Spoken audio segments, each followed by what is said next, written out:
Olá, boa tarde a todos, amigos e amigas. Estamos começando a nossa live de quinta-feira, ou melhor, de segunda-feira, né? Hoje é segunda-feira. Eu estou aqui no Caruaru Shopping com a nossa exposição Recomeço, e hoje eu vou entrevistar um escritor de ponta, um escritor reconhecido nacionalmente e internacionalmente, o jornalista Chico Felitti.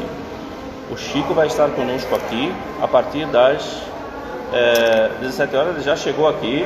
Vamos lá, vamos visualizar e fazer a transmissão agora. Então começamos com São Paulo e nós aqui de Caruaru, no shopping, Caruaru Shopping. Alô, Chico, boa tarde. E aí, tudo bem? Chico, desculpa a máscara, que eu estou numa exposição e tem que respeitar o protocolo de... Você vai fazer dentro da exposição, né? Eu estou dentro da exposição Recomeço aqui da pessoal de Caruaru, me convidaram e nós estamos aqui. Então vou fazer direto daqui, para você não ter problema não, né? Não, imagina, nenhum. Chico, é um prazer ter você aqui. Eu só queria dizer aos amigos e amigas que o Chico é jornalista premiado pelo Prêmio Comunix e o Prêmio Petrobras de Jornalismo. O Chico é formado em mestre em escrita criativa pela Universidade de Colômbia e autor de 2 livros espetaculares, Ricardo e Vânia e o livro A Casa. Né? Mais alguma coisa que eu esqueci? Inclusive, né? Talvez mais alguma coisa, isso, assim, que mais alguma coisa que eu esqueci? Por causa desse livro.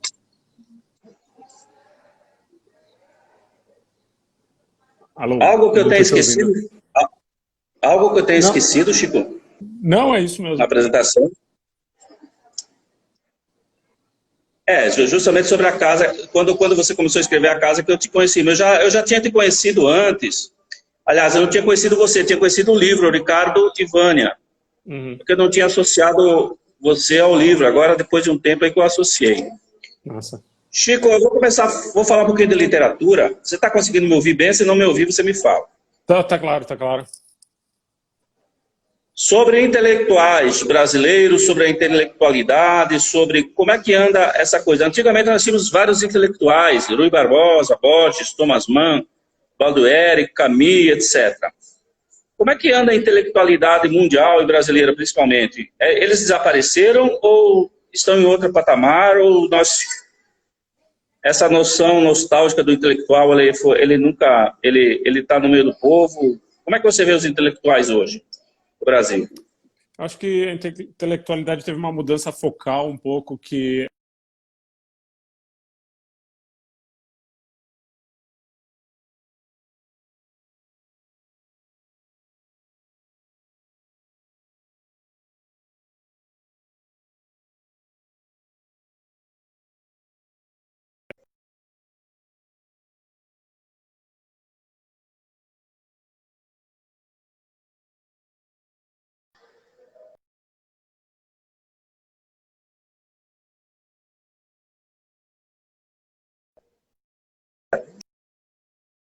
Então,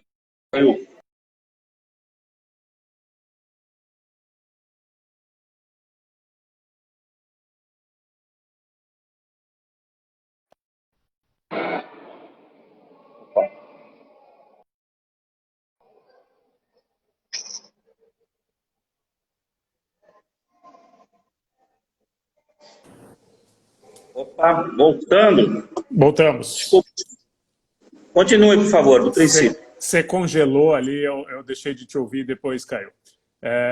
Não, acho que o papel da intelectualidade teve um desvio agora, focal, ele mudou um pouco e deixou de ser uma coisa exclusiva, de caráter exclusivamente acadêmico, e passou a ser uma produção de conhecimento e de diálogo mais ampla, né? Então você vê lideranças sociais que hoje em dia têm esse papel de intelectualidade, gente que se comunica de outras maneiras, que tem um papel de intelectualidade e não necessariamente estão dentro da academia, o que eu acho uma coisa positiva. Assim, claro que vai ter as pessoas que são saudosistas e que acham que precisa, que fazia mais sentido quando era uma coisa mais estamental e mais acadêmica, mas eu não vejo muito por esse lado. Assim, eu vejo com bons olhos a democratização no perfil dos intelectuais e as diferentes abordagens e as diferentes recortes que eles têm do campo de conhecimento e do estudo de cada um.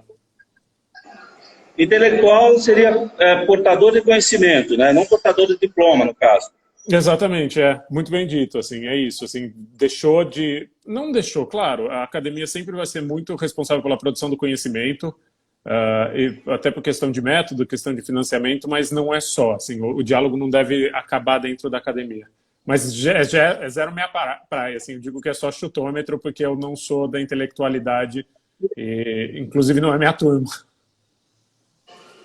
Chico, eu vejo você como um escritor super moderno, está engajado com o público que você convive, você fala muito de São Paulo, você, principalmente no Ricardo e Vânia, onde você trata do fofão da Avenida Paulista e tal. Eu vejo alguns acadêmicos dando umas entrevistas tão fora de lugar. Me parece que eles saem da academia e vão para casa, não entram dentro do povo brasileiro. Você é um escritor que prefere a reportagem e conhecer o povo brasileiro, conhecer as entranhas de onde você está.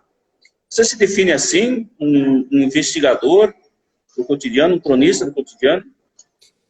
Eu gosto de contar histórias, assim, independente de quais sejam, eu gosto muito, assim, de todos os teores, assim, o que me intriga é entrar num universo e explorar esse universo da melhor maneira possível e narrar esse universo da melhor maneira possível, muito mais do que ter uma análise sobre esse universo, assim, acho que eu não me coloco num lugar de julgar ou analisar as coisas que acontecem, simplesmente de reportar, de viver e tentar transportar as pessoas para quem eu escrevo para esse mesmo universo e contar que aquilo existe, assim, acho que é muito meu papel hoje em dia, assim, na não ficção é isso, assim, simplesmente, por exemplo, no caso da casa, é contar o que foi a casa de Dom Inácio de Loyola, como ela virou aquilo que ela virou, como foi a derrocada dela, o que está acontecendo com a cidade depois que o João Teixeira foi preso, esse tipo de coisa, assim, eu não me vejo com caráter analítico nenhum, nem capacidade, nem pretensão de ter análise sobre nada, assim, não estou aqui para opinar, não estou aqui para analisar, estou aqui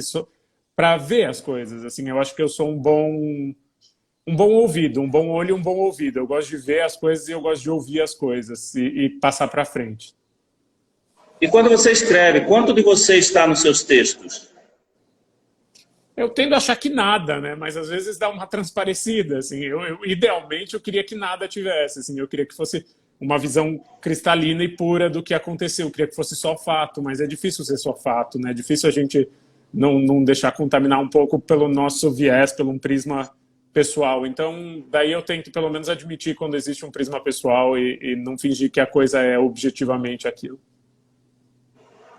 Você escreveu Ricardo e Vânia e escreveu A Casa, 2 livros que contam certas tragédias, né? Não exatamente tragédias da mesma magnitude, mas o método que você utilizou para fazer as duas reportagens foram semelhantes ou foram diferentes? Conta um pouquinho como foi fazer os 2 livros. Acho que, no fim, é tudo a mesma coisa, né? Acho que, no fim, meu trabalho é um só, que é tentar resgatar, presenciar histórias presentes, resgatar histórias passadas, mas muda muito, né? Conforme o teor da história, como você bem disse. Por exemplo, a história da casa de Dom Inácio de Loyola, a história do João de Deus, era uma história muito pretérita, porque ele já estava preso, então o que eu tinha para contar ali de presente era a cidade de Abadiânia se dissolvendo e ficando mais pobre e as pessoas indo embora, mas o grosso do trabalho era um trabalho de resgate histórico dos anos 70 ali até o fim da década de 2010, contando o que foi aquilo, enquanto Ricardo e Vânia era uma coisa muito mais linear, né? Era uma coisa de vivência, assim, era uma história de uma busca por alguma coisa, no caso pela busca da identidade de uma pessoa que não tinha mais direito a uma identidade. Então, mas no dia a dia, para mim, dá igual. Assim, no dia a dia é falar com muita gente, viajar e tentar presenciar as coisas. Todos os trabalhos que eu faço são muito iguais, por mais que a temática seja muito diferente. Assim, agora eu estou fazendo um podcast, uma série em áudio sobre pessoas que a gente perdeu na pandemia, e daí meu trabalho é isso, é encontrar essas pessoas, entender qual é a história dessas pessoas inicialmente, e depois conseguir com que pessoas importantes na vida dessas pessoas que a gente perdeu narrem a história delas por conta delas. Assim, quem conta as histórias são as pessoas que amavam esses personagens, não sou eu. Então, no fim, é muito parecido, assim, é tudo muito parecido. Então, por exemplo, a casa, o que eu consegui ali entrevistando 400 pessoas era que criar um panorama, criar a história daquilo para quem nunca viveu aquilo, né? Para quem não sabia o que era Abadiânia, para quem não sabia, é sempre juntar muita coisa. Por exemplo, a Ana Paula Santiago, que acaba de nos dar oi aqui, foi uma dessas pessoas que muito gentilmente... Legal. Sim, Chico, depois a gente vai comentar um pouquinho sobre a casa especificamente. Você está ainda com o projeto de fazer o projeto sobre Elke Maravilha? Ele já saiu, eu que estou desatualizado. Como é que está essa história? Saiu agora no começo do ano um audiolivro, né, que é a biografia da Elke, em áudio, num aplicativo que chama Storytel, e em 2021 sai em livro. É praticamente a mesma coisa, vai precisar de umas leves adaptações, mas quem me contratou para fazer foi esse aplicativo de audiolivros que chama Storytel, e é maravilhoso. Assim, eu sou suspeito para dizer, mas eu gosto muito dessa história. São 11 episódios ali de meia hora cada um, então é uma coisa que você ouve. E a vida dela é muito frondosa e muito extraordinária. Assim, que foi uma coisa que eu fiz imediatamente antes da casa. Então, antes de entrar nesse universo super sombrio e com histórias muito pesadas, eu estava investigando a vida dessa mulher que era mais solar, né? Que era mais feliz, que era mais exuberante. Exato. Você gosta de personagens, eu percebi pelos seus trabalhos, você pega personagens, lendas urbanas, né? Coisas assim, pessoas que marcaram muito. Eu vi agora outro dia, eu só citar aqui um cara chamado Walter Mercado, você chegou a acompanhar ele, né? No tempo dele, saiu uma reportagem... Esse documentário é maravilhoso do Netflix, Mútuo Amor. Exato. Coisa mais legal que eu vi ultimamente, assim. Quando eu vi o documentário do Walter Mercado, eu lembrei logo de você, lembrei logo de toda a tragédia de Abadiânia, né? As diferenças e as coisas iguais, a idolatria que acontece, o cerco das pessoas, tudo é muito parecido, só que talvez o Walter Mercado não tenha encaminhado por um caminho tão tortuoso quanto o João. Que você vê semelhanças nisso? Você também pensou assim?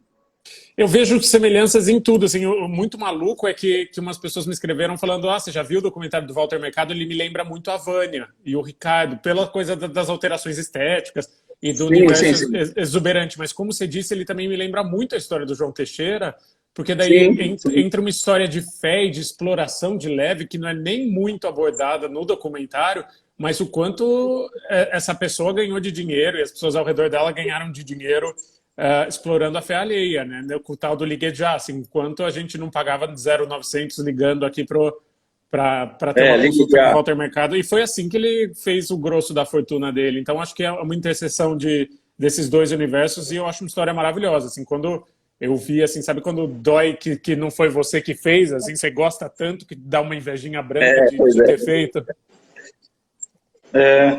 Pois é, justamente, eu falei do documentário Walter Mercado, porque geralmente, se você pegar a questão estética, é o Ricardo e Vânia. Se você pegar a questão mística, é quase que o João, né? Guardando as devidas proporções. Realmente foi uma coisa assim, quando eu vi a reportagem, eu pensei, pô, olha aí duas coisas que o Chico poderia ter feito ou fez separadamente. Fiquei louco, eu assisti aquilo, fiquei louco, assim, fiquei obcecado e fui atrás e fui ler mais, você tem toda a razão, é bem no meu campinho, assim, é bem no meu campo de interesse, eu achei inacreditável. Me diga uma coisa, quando você esteve em Nova York, você ficou quanto tempo por lá? Fazendo seu mestrado, ou foi uma coisa... Foram 2 encarnações, eu fui primeiro em 2015, 2016, por aí. 2015, se eu não me engano, foi um primeiro período, e depois eu voltei faz 2 anos. Depois eu fiquei mais tempo, quando eu fui de fato fazer o mestrado, e voltei faz 1 ano e meio. Então, foi isso, assim, foi um bom período, juntando, dá um bom naco da minha vida. O quanto esse conhecimento adquirido fora do Brasil te ajudou, ou isso foi apenas influencia? Como é que é uma ferramenta a mais? Como é que você aconselharia as pessoas a buscarem o exterior para estudar? Como é que é isso? Cara, Acho que Isso. repertório nunca é demais, assim, para mim o que mudou muito é o tanto que eu li de coisa massa, o quanto indicaram, o quanto eu convivi com bons escritores, o quanto isso muda sem você dar conta que muda, né? Muda sem mudar, assim, porque você fica pensando, eu continuo a mesma pessoa e nada mudou, mas daí com o passar do tempo você vai se dando conta, assim, de algumas coisas que você leram e foram muito formativas e que você entende que você pode fazer igual e você entende que você pode escrever diferente, daí sai um livro de um professor seu e é um grande sucesso e ganha um prêmio como Nobel, como já aconteceu com um professor meu, daí você pensa, tá, mas essa pessoa foi meu professor. Acho que dá uma boa desmistificada. Para mim foi muito importante no sentido de consumo, assim, de entender do que eu gostava e passar a saber onde achar o que eu gostava de ler. E também no sentido de desmistificar grandes nomes. Assim, às vezes grandes nomes e pessoas que ganham prêmios são só pessoas normais como a gente que estão no lugar certo na hora certa, sabe? Ou que estão num país um pouco mais no foco do que o nosso. Ou, eu acho muito massa, assim. O problema é que a educação nos Estados Unidos é caríssima e eu mesmo não tinha dinheiro para pagar, só consegui porque rolou várias coisas, enfim, alguém pagou para mim, eu não teria ninguém tem dinheiro para pagar lá, então é uma loucura. Certo. Chico, outra coisa que eu vi no seu trabalho, você sugeriu, eu vi uma reportagem você para o Papel Pop, onde você sugeria alguns livros para a pandemia. Alguns livros eu li, como Estação Carandiru e Marcha, e depois tem alguns outros aqui, Carta à Minha Filha, Pior Dia de Todos, Se Deus Me Chamar, Não Eu não Vou, vou. etc. Desses livros todos eu não vi nenhum clássico. Você não gosta de livros clássicos? Gosto, claro, não gosto, mas é que ali eu estava escrevendo para jovem, né? Um veículo jovem e é um veículo muito forte, assim, eu fico muito impressionado toda vez que eu vou no podcast que o pessoal do Papel Pop tem, que é um podcast meio conhecido que chama Milkshake, chamado Wanda, as pessoas compram os livros que você recomenda, e daí eu penso mais na cabeça de jovem, assim, numa coisa que seja mais palatável e mais não seja muito intimidadora, sabe? Todo mundo sabe que precisa ler, precisa, não precisa nada, né, na verdade, mas todo mundo sabe que precisa, entre aspas, ler Tolstói, sabe? Todo mundo sabe que precisa ler Dostoiévski, mas você pergunta se as pessoas se sentem próximas. Eu mesmo não me sinto próximo, eu mesmo não me sinto. Então, eu prefiro ser sincero e dizer de coisas que são mais próximas e que me tocaram muito e que eu imagino que as pessoas gostam. Tem alguns desses livros que eu recebi muita mensagem que as pessoas viram lá e compraram e gostaram e fez sentido para elas. Mas eu tenho sim um pé Sim. mais no contemporâneo do que no clássico. Se você perguntar, eu leio muito mais coisas publicadas nas últimas 3 décadas do que nos últimos 3 séculos. Muito mais. Eu já sou mais clássico, eu leio muito mais clássico do que coisas contemporâneas, por causa da formação mesmo. Sim, Eu sou, eu sou tiete do João Cabral, sou tiete do Borges, essa turma toda. É questão de formação. Mas, de qualquer maneira, como nós temos hoje o audiolivro, nós temos o streaming que vieram para... Eu acredito que essas linguagens vieram para acrescentar, para atrair o sim, público jovem, que sem já dúvida. cansou do tradicional, né?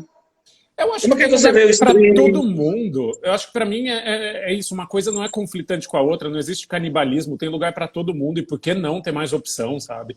Por que não? Eu, por exemplo, tenho livros que eu só li, de novo, entre aspas, porque eu ouvi esses livros. Assim, Moby Dick é um caso. Eu nunca tinha sentado e lido Moby Dick. Daí eu estava numa dessas viagens de investigação que eu precisava andar muito e andar sozinho. E daí eu comecei a ouvir Moby Dick.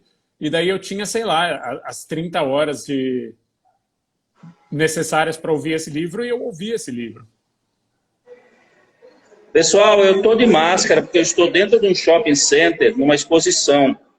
E uma exposição nossa, então, por isso que eu estou usando máscara. É protocolo do shopping, tá? Se eles me pegarem aqui sem máscara, eles vão me multar. Então, eu preciso estar com máscara. Só respondendo uma pergunta aí do rapaz que fez para a gente. Você escolhe as suas reportagens? Porque, olha, eu fiz uma reportagem uma vez sobre um edifício chamado Holiday, que tem aqui no Recife. Talvez você tenha até ouvido falar. Ouvi, Que ouvi. era esse edifício que até foi condenado agora há pouco. Eu fiz uma reportagem lá e fiz um livro. Depois eu fiz uma reportagem sobre as prostitutas da de Boa Viagem, à noite e tal. Passei e transformei isso em livro também. Tudo começa na reportagem e vai para o livro, ou você tem muitos trabalhos, esse é o caminho mesmo seu? Você escolhe a reportagem a dedo, aquele que você sabe que vai impactar, ou é aquele que você gosta? Tem que ter os dois no meio, tem que ter um equilíbrio. Como é que você mexe esse caldeirão? Que o ideal é que tenha um equilíbrio das duas coisas, assim, precisa ter nascer talvez de um interesse pessoal, mas é claro que eu sempre penso no que é possível interessar um público maior o possível, né? Então, mas sempre muito subjetivo, nunca dá para saber exatamente, ao mesmo tempo é em vão, né? Você não sabe, você não consegue prever o que vai dar certo, o que não vai dar certo, o que as pessoas vão querer, o que elas não vão querer consumir. É sempre um tiro no escuro, mas acho que você precisa confiar na história, achar a história boa o suficiente sempre e se possível, se interessar. É sempre melhor quando você se interessa pelo assunto, né? E tem traquejo com aquele assunto e consegue navegar bem dentro daquele assunto. Vamos falar um pouquinho da casa? Vamos. Aquilo que nós temos um pouco em comum. 100% comum. 100% comum. O jornalista ele tem que ser isento, né? Pelo menos tentar ser isento. Depois de tudo que você viu, você ouviu das mulheres, você viu das pessoas que você entrevistou, você conseguiu ficar isento? Você conseguiu ficar sem opinar? Como é que foi a sua cabeça com aquilo tudo? Consegui na medida em que o João foi condenado quando eu estava terminando de escrever o livro, sabe? Não cabe a mim julgá-lo, a justiça já julgou. Admito que se ele não tivesse sido condenado pelos crimes de natureza sexual que ele começou a ser julgado agora, teria sido esquisito, no mínimo, teria sido frustrante, depois de ter ouvido tanta história, mas na medida que ele era condenado pelo que ele havia sido feito e denunciado, isso se aquietou, sossegou o leão que tinha dentro de mim e foi tipo, eu acho que eu contei essa história bem contada, trouxe novos personagens, trouxe novas... Então, nesse sentido, sim. Assim, eu não precisava ter um sentimento forte em relação àquilo. Assim, meu sentimento forte tem que ser a curiosidade sempre. E foi o que pautou. Assim, eu lembro de vários momentos na investigação desse livro que eu descobri uma coisa grande, a alegria que era aquilo, eu descobri um novo personagem, uma nova fiel que estava lá desde o começo, ou quando eu descobri que você existia, você tinha sido tesoureiro dele, que você estava falando abertamente sobre o que acontecia ali dentro, assim, era uma alegria muito grande. Então acho que o sentimento motriz tem que ser sempre a curiosidade, assim, não pode ser outro, senão acaba contaminando, assim, e é natural, assim, acho que não é que eu não tenha julgamento dentro de mim, mas é que precisa ir além dos sentimentos primários, que são, você não pode reagir com o fígado, com as coisas, você tem que reagir com o cérebro, e reagir com o cérebro talvez seja investigar, né? Talvez seja contar a história inteira e deixar as pessoas tomarem as decisões por conta delas e ser o mais imparcial possível, que não é possível ser 100% imparcial, eu concordo contigo. Mas existe sim um norte da imparcialidade. Quando ele não estiver reinando, quando ele não estiver sendo posto em prática, é bom avisar as pessoas que ele não está sendo posto em prática e pelo menos ser sincero. Você está cavando mais, está descobrindo mais coisas. Eu fiquei sabendo que você continua nessa... Inclusive, nós tivemos até um contato agora. Continua nessa investigação. Vai sair uma atualização, vai sair um segundo livro. O que você está pensando em fazer com isso?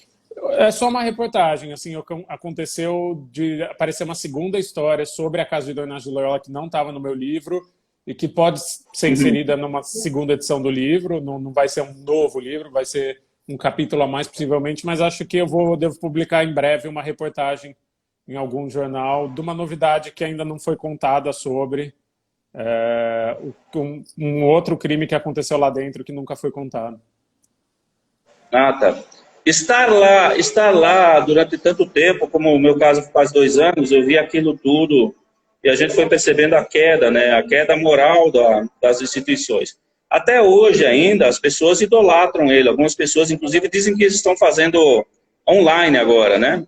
Ele está fazendo curas online. Você está sabendo disso? Eu recebi essa informação e também recebo muita mensagem de gente que defende o João Teixeira me acusando ou contestando o que eu escrevi, ou Mas tudo bem, as pessoas têm direito de defender o que elas quiserem. Assim, eu trabalho só com informações objetivas, que aí ele foi condenado por crime sexual e ainda vai ser julgado por muitos outros. Assim, as pessoas têm direito, só não têm direito de mentir. Tem muita gente que mente na internet, né? Tem muita, inclusive estrangeiros que Sim. continuam atendendo com o nome dele, que mentem que o governo brasileiro fez um complô contra ele. Mentem que a indústria farmacêutica forjou todos esses crimes para que ele fosse preso, para que ele não exercesse os poderes dele e assim não curasse todas as doenças do mundo. Tem um monte de papo de maluco, assim, que a gente não precisa corroborar. A gente pode muito bem escolher a verdade, o que foi comprovado e se ater a isso. Então, eu escuto, é meu dever de ofício escutar todo mundo que me procura, mas eu não preciso também levar a sério, né? Eu não preciso, não tem como discutir com gente que como alguns estrangeiros que estão dizendo que é culpa do governo brasileiro, a prisão dele. Não existe verdade nenhuma ali, não existe indício nenhum, todo o resto tá bem comprovado de que houve crime, assim, e a justiça já considerou, então não tem mais discussão, assim, eu também não dou muita peteca para papo de doido, assim, tem uma hora que não tem mais o que falar. Bom, Abadiânia é uma cidade que dependia muito do João, mas também tinha, eu conheci uma vida própria dela, existiam muitas olarias, um comérciozinho legal. Ela vai diminuir muito, mas você acha que a Abadiânia acaba? Eu acho que a cidade em si acaba por causa de João? Não. Eu imagino que o bairro que ele tinha além da BR, né, que era o bairro construído ao Aham, redor da sim, casa, o Lindo Horizonte, ou ele vai ter que achar um novo propósito, ou ele vai virar uma cidade fantasma, né? Porque tinha, a cidade era uma divisão bem clara. Aqui tinha a Abadiânia sim, antiga, sim. né? E aqui tinha a BR-060 e do outro lado o Lindo Horizonte, que era a cidade que se construiu ali 100 pousadas ao redor da Caixa de Homenagem de Loió. O prefeito me disse que quer transformar o Lindo Horizonte, esse bairro que era o bairro do João de Deus, numa faculdade de medicina e transformar todas as pousadas em alojamento estudantil. Mas precisa achar um novo propósito. Assim, acho que a cidade agora está finalmente. Eu falei com bastante gente de lá recentemente. Teve uma migração muito grande e quem era para ficar ficou e quem era para ir embora foi. Ainda não existe registro oficial disso, mas eu conheci muita gente que foi embora. E a Ana Paula Santiago falou que tem empresa indo para lá. Tem uma de processamento de açaí, outra de feijão, que eu ouvi. Mas é que era, não sei se é páreo, né? Era muito dinheiro, assim. E acho que é um momento Não, também que porque, a prefeitura está porque a querendo Abadiânia, propagandear isso. isso, porque a Abadiânia está num lugar privilegiado, entre Anápolis e Brasília. Existem muitos restaurantes à beira de estrada, você deve ter visto, muito produto de milho. Então, existia uma. E a Abadiânia é antes de João, é muito antes, tem uma vida própria antes dele chegar. O que Sim. aconteceu foi que expandiu determinados negócios. E quando eu cheguei em Abadiânia, a fábrica da Brahma queria se instalar em Abadiânia. E o prefeito não Sim. aceitou, porque disse que ia chegar muita gente de fora, incomodar a paz da cidade. Imagine Uau, só a ideia do isso eu não cara. sabia. E aí eles instalaram a fábrica logo na saída de Abadiânia, no município de Anápolis. E, quer Ah, dizer, eu as passei pessoas na frente continuaram dessa trabalhando fábrica, eu sei onde é. na fábrica da Ambev hoje, né? Sem querer fazer propaganda. Bom, me Tem o diga uma Lago da coisa. Represa também, tem esse potencial de turismo do Lago da Represa que a Ana Paula tá falando, mas eu não Sim, imagino que sim, seja sim. que vai exercer o mesmo poder e com o mesmo público, sabe? Eu não imagino que vai atrair gringo para ali, para o Cerrado. Não acho que tem o mesmo potencial. Acho que tem um potencial mais local, né? Um potencial que chega até Brasília ali, de um turismo de um dia ou de um turismo de fim de semana, mas você não vai trazer mais gente do Japão, gente da Suíça, gente do mundo inteiro com moeda forte como a casa trazia. Eu acho que esse tipo de turismo não volta, né? Porque não tem porquê. O único polo atrativo desse tipo de turismo era a casa, eram as pessoas que acreditavam no João Teixeira. E com a míngua Exatamente. disso, acho que deixa de existir. Bom, é incrível, Chico, o que eu vejo. Você leu a história de Osho? Osho, aquele médium estrangeiro, que também é uma reportagem e tal. Sim. Até hoje tem pessoas que falam frases de Osho, você ouve aquelas frases de autoajuda de Osho, é mais ou menos a mesma coisa que João, essa idolatria incrível. E nós estamos em pleno século XXI e as pessoas ainda precisam desses reis, desses heróis, dessas pessoas milagrosas. Por que que isso acontece? Levando as pessoas a esses caminhos. Na sua opinião, por que que isso acontece ainda? Eu acho que a realidade é dura e difícil demais, então a gente gosta da cultura do atalho, né? Muita gente gosta da cultura da cura simples, do enriquecimento simples, da saída simples, que é o que eu chamo de atalho. Então, acho que tem muito a ver com a cultura do atalho, né? O que o João Teixeira oferecia era uma cura mais simples e mais barata para a doença. O que o Osho oferecia era um caminho era maior, né? Porque era uma comunidade, as pessoas moravam lá e deviam lealdade a ele e viviam por ele, mas era também um estilo de vida que você chegaria à felicidade de maneira mais simples e mais curta. Acho que a gente precisa começar a desconfiar um pouco dos atalhos da vida. Se as coisas fossem simples, a gente não estaria penando tanto, sabe? Se tratar de uma doença fosse simples, as pessoas não estariam sofrendo e morrendo. Então, é meio, às vezes, aceitar que a vida é árdua, que a vida é difícil, que a vida exige trabalho, exige resiliência e exige, às vezes, todo mundo vai morrer. Acho que é uma coisa que também falta, assim, não existe eternidade, não existe, ninguém vai conseguir burlar ela vai chegar, a canhota vai chegar a qualquer momento e a gente vai morrer. Não existe Eu em 2016 eu passei um tratamento de câncer. Eu passei quase 30 quimioterapias, estive muitas vezes internado e vi como é difícil curar um câncer, através de todo o sofrimento das pessoas e outras pessoas que estavam no hospital de câncer lá. Eu ficava lembrando dessas histórias de João, como é que uma pessoa tão desesperada como uma pessoa que está numa cama de hospital de câncer, ele acredita em qualquer coisa. Se você chegar e disser, ó, tem um aparelho de som que você escutando uma música vai te curar, ele vai atrás, às vezes, né? É uma espécie de desespero. O que é triste é tentado aí para a Abadiânia nesse período? Não senti. Eu não senti porque eu conhecia já o procedimento, né? Eu sabia que só através da ciência eu ia me curar. E da fé também, da mudança de hábito e tal. Mas eu vi pessoas morrendo lá que qualquer coisa que você oferecia para eles, eles aceitavam. Eles queriam sobreviver. E o que é duro é ver as pessoas explorando essa lacuna, essa falha, essa fé, né? Como é o caso desses caras, pô. Isso é uma coisa que deixa a gente muito triste. Mas, Chico, como é que está o livro? Foi bem recebido? Como é que está a venda? Você falou muito, eu vi muitas reportagens suas, inclusive uma com... Eu acompanhei uma live sua com o rapaz lá da TV Globo. O Valcir Carrasco. Com o Valcir Carrasco. Como é que foi essa história? Como é que está isso daí? As pessoas querem transformar isso em filme? Já recebeu propostas? Como é que está? Está super legal. É o livro mais vendido de jornalismo na Amazon há algum tempo. Eu não sei de dado, assim, porque felizmente nós, escritores, nunca sabemos o quanto vende. Assim, a gente fica sabendo a cada 6 meses, a editora manda um relatório, então é bom porque a gente não fica pirando em cima disso. Mas eu sei que não é raro ele estar entre os mais vendidos de jornalismo, ou ser o mais vendido de jornalismo da Amazon.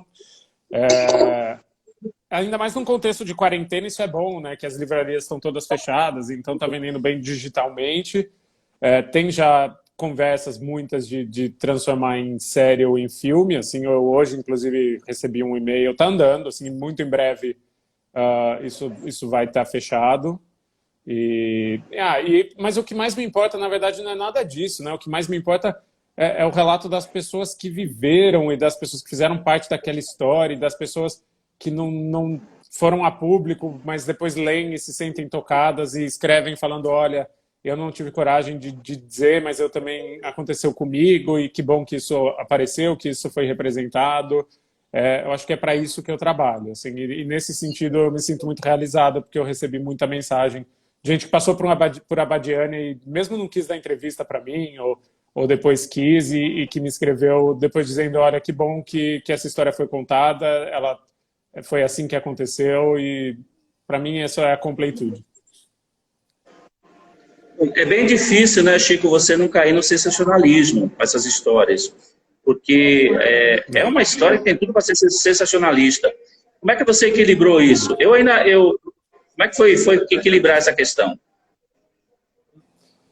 Eu acho que é uma arapuca, né? Tá sempre ali, assim, tá sempre na espreita, mas acho que você precisa ter cuidado porque...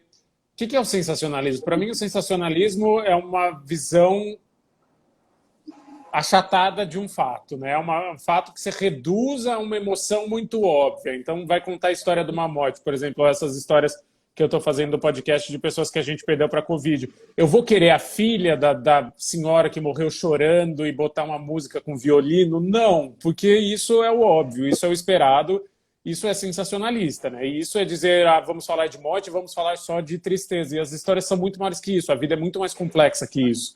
Então, no caso da casa, era o meu dever de ofício cobrir tudo, assim. Então, cobrir, sim, os crimes, mas também cobrir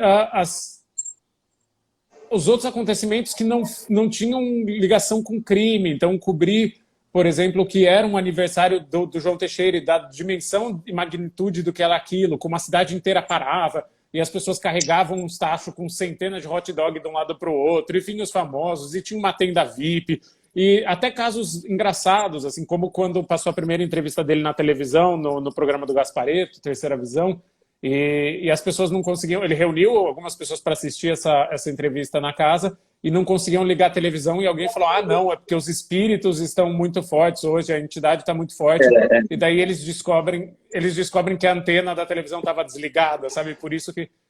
as histórias são complexas, a vida é complexa, então mesmo numa história de crime, que é uma história de crime, ele é um dos maiores criminosos do Brasil contemporâneo, existem outros aspectos, e acho que acaba o sensacionalismo a partir do momento que você tenta abordar tudo, você tenta abordar todos os aspectos de uma história. As histórias são complexas e são profundas, então, a partir do momento que eu tento fazer meu trabalho bem feito, a contento, eu paro de correr o risco de cair no sensacionalismo, porque o sensacionalismo é a história banal, né? A história rasa. E a história rasa não me interessa, acho que não interessa para nenhum leitor também. Não é o que a gente quer consumir. Talvez seja até fosse o que venderia mais, mas acho que no fundo não é o que a gente quer. Na minha opinião, eu gosto mais da coisa equilibrada, eu gosto mais da coisa séria, porque eu acho que a reportagem sensacionalista ela não contribui em nada. Mas vamos lá, Chico, e a partir de agora, a partir desse momento em que nós víamos lá na casa que tinha pessoas com doutorado, pessoas com conhecimento prévio para não cair nessas ciladas e caíam. Porque quando existe o abuso da fé, geralmente diz que as pessoas são ignorantes. Lá não, lá a maioria das pessoas que iam lá tinham um certo conhecimento. E eu não sei se você conhece o Henri Cristo lá de Curitiba, aquele Conheço, claro. É até motivo de piada. Pô, tem gente seguindo aquele cara no Brasil e acha que ele é Deus mesmo. Isso é uma coisa que transcende aquilo que nós comentamos há pouco, né? Esse Henri Cristo aí, você nunca pensou em fazer nada com ele, sobre ele? Acho que não, porque eu admiro, vou dizer que eu admiro, tenho uma certa obsessão pelo Henri Cristo, mas acho que passou do ponto de ser sério ali, assim, acho que já avacalhou, acho que ele já faz tanto esses programas sensacionalistas, Ratinho, Pânico, ele é uma figura constante, né? Que eu não sei se ele socialmente é levado a sério, se existe uma coisa que não além de uma piada, assim, sem querer ofender quem está ali, assim, mas ele parece se portar como um comediante, né? Então, acho que o que me interessava muito da história da casa é que era sério, né? Centenas de milhares de pessoas levaram aquilo a sério, não era piada para ninguém que estava lá. É uma coisa meio Bolsonaro, né? Que também não se levava ele a sério e até o Pânico começou a... Brasil. E acabou que ele está defendendo a Globo. Não é? Bem por aí. Ele Cristo é um Bolsonaro meio, né, pô? Ninguém levava Bolsonaro a sério. Era uma brincadeira do Pânico, era mito, e agora a gente ouve gritos aqui no Piauí, em Salvador, no interior do Brasil, pessoas que realmente adoram ter um ídolo. Acho que o Brasil tem um problema. Precisa de um ídolo. O tempo todo tem que aparecer alguém para idolatrar. Daí acho que essas histórias políticas se ligam muito à história do João Teixeira, né? Que é, de novo, você precisa ter alguém que vai te curar, ou que vai resolver tudo num homem só. A gente centraliza o poder e centraliza toda a nossa fé ou toda a nossa confiança em uma pessoa só, que precisa ter esse papel de, muito bem dito, esse apelido dele, mito, ou de Deus, que era o caso de João Teixeira, ou a gente se vende por muito pouco e acredita muito em que uma pessoa vai resolver os problemas. De novo, a cultura do atalho, assim, não é assim que funciona, assim, não é assim que a gente vai mudar a política do Brasil, não é assim que a gente vai curar nenhuma doença. as coisas exigem mais esforço que isso, são mais complexas que isso e exigem... Não é nunca um salvador, sabe? É o problema também do mito do salvador único. Assim, essa pessoa vai chegar e mudar tudo e salvar tudo. Não... Dificilmente isso acontece. Assim, a história prova que isso dificilmente acontece, que geralmente essas pessoas tendem a ser mais lunáticos e criminosos do que propriamente pessoas que vão fazer o bem para uma sociedade. Historicamente, as sociedades que são constituídas hoje foram formadas com milênios de construção, não foi uma coisa que surgiu um rei e acabou com tudo. O Brasil você acha que nós temos essa função de falar para as pessoas, gente, é preciso trabalhar, é preciso construir, é preciso correr atrás, isso não acontece, é isso que você tenta fazer com o seu trabalho? Alertar? Acho que os exemplos falam por si sós, assim, acho que os exemplos do que deu errado ou do que aconteceu, as histórias que você conta são muito anedóticas nesse sentido, assim, elas são anedotas do que não deu certo. Estou falando especificamente da casa, né? É uma fábula sobre o que não deu certo e acho que fica ali, talvez, claro, por que não deu certo. Então, mais do que apontar um caminho certo, é mostrar uma história errada e talvez propor que a gente não vá pelo mesmo caminho, né? Mas o livro termina de uma maneira bem desesperançosa, que não fui nem eu que queria terminar o livro assim, foi a realidade que me impôs, que estão surgindo novos médiums e variações do João Teixeira ali em Abadiânia. Sim, eu sempre acreditei no livro, eu pinto, mas tudo temas literários, uso o livro como um fundo. Eu escrevo, acredito muito no livro, eu dou palestras gratuitas sobre livro, eu dou palestras sobre livro e arte, eu acho que eu bato muito nessa tecla. Mas aí você encontra livros que, na peça de João Teixeira também, né, tem uma coisa, tem toda uma literatura por trás dessa construção, de um mito. Que lá em Abadiânia, o Souvenir, lá tinha vários livros, inclusive em nível internacional, ele expandiu um pouco. Sim, sim. Como é que você acredita que essa contrapartida que você faz, precisaria mais gente batendo nisso, mais gente... porque também tem os livros de autoajuda, que também são Augusto Cury, não sei o quê, que liga-se o foda-se, não sei o quê. Como é que você vê? A literatura acabou se tornando até banal em certo aspecto, né? Eu acho que sempre existiu a literatura de autoajuda e acho que ela tem o valor dela e tem o público dela, e sempre existiu vários outros nichos, né? E talvez, infelizmente, esses outros nichos estejam perdendo espaço e o que esteja sobrando hoje em dia seja a literatura de autoajuda, né? Ou essa literatura de uma ética de enriquecimento, assim, que os livros estão virando fórmulas de como enriquecer, faça 1 bilhão, ganhe 1 bilhão, foda-se. O meu problema não é a existência desse tipo de livro, o meu problema é a preponderância desse tipo de livro, não é a existência só desse tipo de livro. Mas acho que o mercado está reagindo bem, assim, até durante a quarentena, depois de uma queda, subiu o número de livro vendido, a gente está quase equiparado com o mesmo período do ano passado.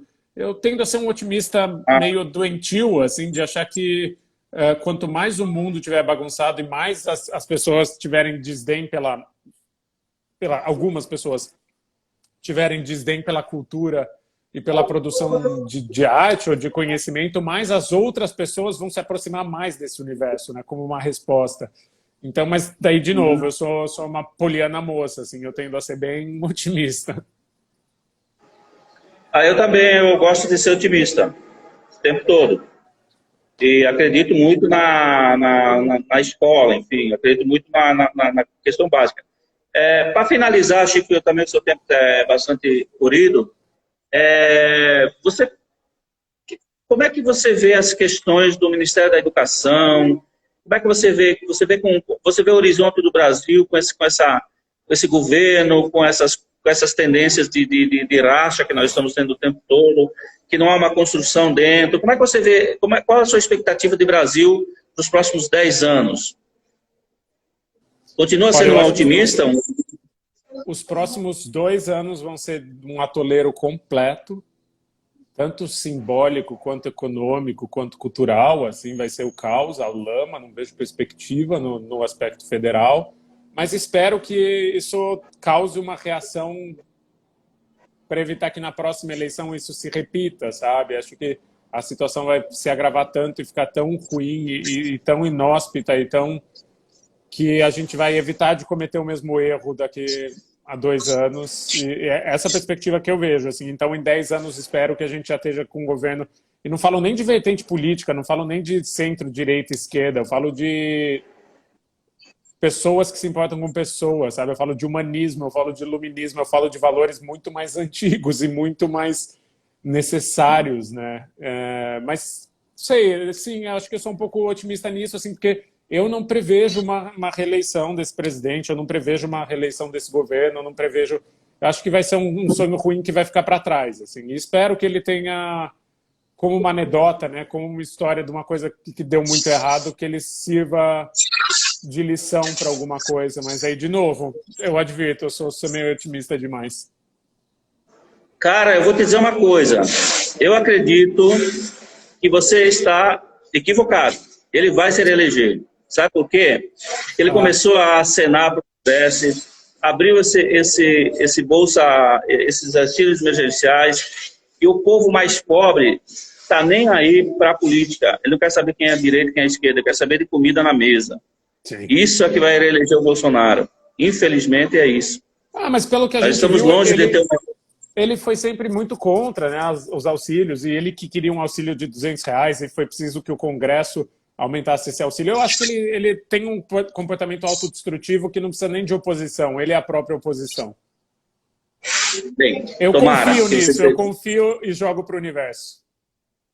Eu vejo sinais de que ele vai se reeleger, infelizmente. Chico, mais alguma coisa que você gostaria de falar que eu não perguntei? Isso, Comenta isso. Por aí. Venda seu peixe. Falar contigo. Uhum. Venda seu peixe, diga onde comprar seus livros, como fazer para você... Lugar online, assim, você consegue achar em qualquer livraria ou online, também na Amazon, em qualquer lugar. Então, A Casa, Ricardo e Vânia e Elke Maravilha, né, que chama Mulher Maravilha, a biografia dela, está nesse aplicativo que chama Storytel, Story com S mudo, Storytel, STORYTEL, tem um mês de graça, então quem quiser aproveite, use esse mês para ouvir e me dizer o que achou depois e ano que vem sai em papel. Isso, então pessoal, eu aconselho vocês a comprarem os livros do Chico, que o Chico escreve... E as obras de arte do Codô também. Também, ajudem o artista brasileiro. Boa. E Chico, estou à sua disposição quando precisar da gente. Também. Entre em contato. Obrigado aí pelo seu tempo. Imagina. E agradeço a todos que estiveram comigo hoje. Eu estou aqui diretamente do shopping, vou mostrar um pouquinho a minha exposição. Ainda tem um tempinho. Eu vou até sair para eles verem melhor a sua arte, senão fica só metade da tela. Oi? Tá bonito aqui a exposição. Tá? Quem passar pelo Nordeste, quiser vir visitar aqui em Caruaru, nós estamos aí. Agradeço a Ana Paula, agradeço a Odelina, a Ana, ao Beluí, ao Walter, ao Guilherme, agradeço a Flávia, ao Igor, ao Felipe, à Ana, ao Fábio, à Frandia, ao Nick, ao Igor Bezerra, ao Afonso Siqueira e a todos vocês que eu esqueci, que estiveram comigo, muito obrigado, boa tarde. E no sábado eu estarei falando aqui com o delegado da Cruz Vermelha Internacional, Bruno Raditi, na segunda parte da sua reportagem. Ele vai falar sobre Cruz Vermelha, sobre os problemas sociais no mundo todo. Também é imperdível. Sábado, às 16 horas, eu estarei falando com o delegado da Cruz Vermelha, direto de Cali, na Colômbia, tá bom? Muito obrigado, boa tarde a todos e até a próxima oportunidade.